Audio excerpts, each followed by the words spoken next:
Hello, my friends. This is Qing Hong here.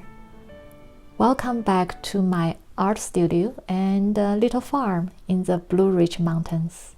Today we are going to learn to paint. Well, not the kitties just yet, but we're going to paint Amaryllis. And we'll learn to paint the kitties at future lessons, so please do stay tuned. And right now, let's look at the Amaryllis. And this flower is so gorgeous, especially it blooms in the winter and just brings so much brightness. However, I have discovered that this is not the easiest flower to paint. And I want to first show you all the paintings I had to go through myself to gain some clarity. And look, all these are the Amaryllis that I just painted before I can show you or teach you how to paint it. So please be prepared if this painting gives you some headache. Don't worry, that's really natural, but it's going to be really rewarding when you stick to the learning. And this paper I'm using is the Saunders Watercolor cold press 140-pound cotton paper. It takes water and color better than the student grade paper, and I think that's needed for this kind of flower, which we're going to drop in lots of different colors later on. So, and I first started by creating a big shape of the flower using a base color, and this is a yellow color, and I want to make sure I have enough water on the paper, on where I put in this big shape, so it can stay moist for a while.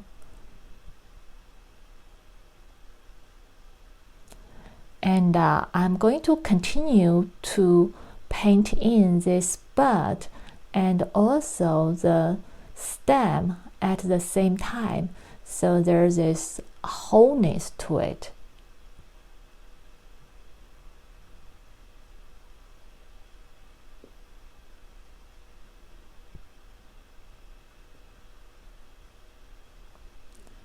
Now I have my big shape in, I can start to drop in colors and to build up. And next I'm dropping in this orange color, and it's permanent orange from Daniel Smith, and I really like this orange. It's both bright and also not overpowering.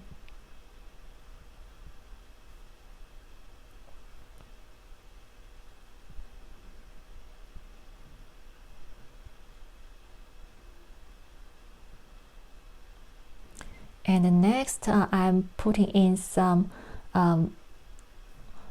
red color, and the pigment are organic vermilion and cadmium red medium hue, both from Daniel Smith. And you can use any red pigment you have. And at this point, every time I go in, I have less water on my brush, so that I'm not introducing more water to wash down the colors, but more pigment, so I can start to build up the intensity of the colors. Right now, if you notice, I'm actually using the tip of my brush and with really strong pigment, almost a pure pigment, to start to bring in more darker colors.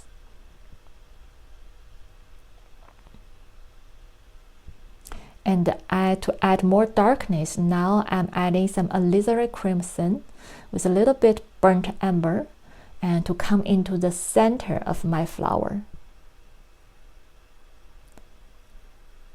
And what I have learned from my previous paintings is that for the darkness of this flower, you don't want to get it too dark, like I used to add violet, but then it just looks too dark.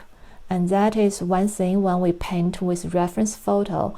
We need to be mindful that sometimes the photos show the dark to be overly dark. In reality, it's not that dark.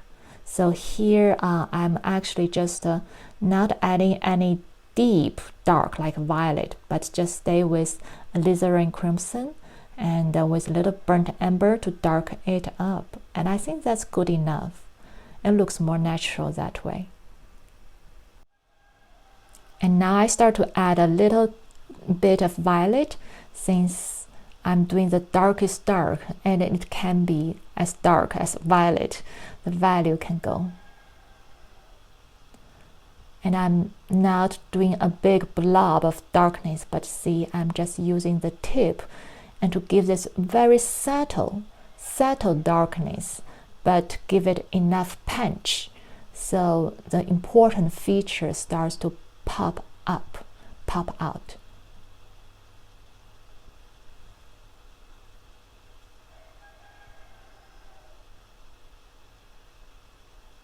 And that was my rooster, by the way.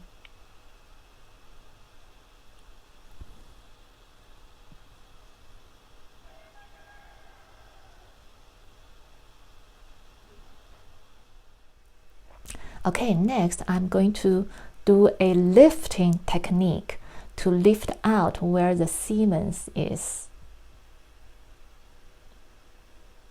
So I used a synthetic brush and just make it really clean and take off extra water and start to push down to my paper, and in that way I'm actually taking pigment off the paper.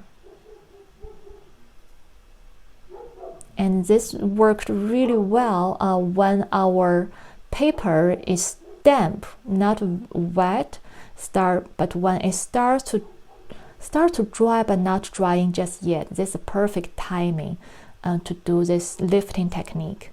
If you do it too early, the water will come back, the colors will come back. If you do it too late, then you may cause some just different edges that you don't want, or you can't lift out much. Here I use really dark color and the fine tips of my brush to define that whiteness a little better. When we add darkness next to the lightness, we can bring that contrast much better. So the white will pop, or the light area will pop.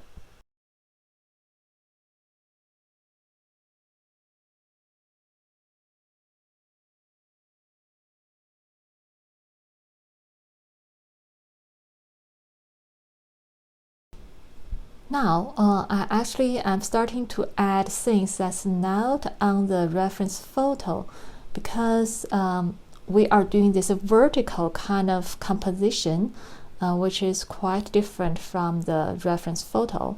And I feel like there's a little too much white, and we want to have it more interest. We want to create more visual interest. So I'm going to pop in some leaves, and I use a cooler leaves that's so you can feel it's like behind this main stem.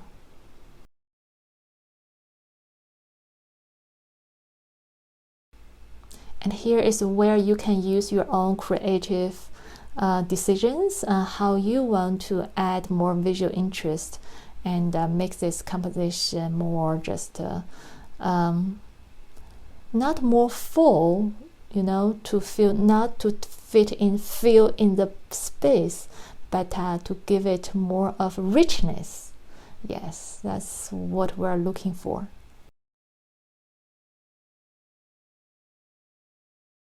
Alright, now I'm basically happy with where this painting is, so we can come back to do the final touches. So I am going to use some white gouache to paint the stamen better, so it stands out a little more. And the color of that stamen in the reference photo is yellow, so it's up to you if you want to put yellow color. And for me, I chose to put white because my flower actually turns out more yellowish than the orange reddish in the reference photo. So I think if I used yellow for the stamen, it's going to just look too similar. So here I'm just using white. And next, to bring out this light area even better, I'm going to paint the shadows beneath them. And this little touch is actually very effective, so don't miss this step. And use your pointed brush and just paint in these tiny dark lines, a little shadow. It's going to make it pop so well. But at the same time, just don't overdo it, because this stamen is still a very delicate thing. If you make the contrast too stark, we're going to make it will not feel so delicate and gentle, but it could feel stiff. So that is here where I'm not like adding shadows along the entire of this stamens area, but just a few areas. So here it's just some final tweaks here and there. And now we are getting ready for this final piece. This is how it looks. Alright, I hope you enjoyed today's lesson. Happy New Year! Happy painting!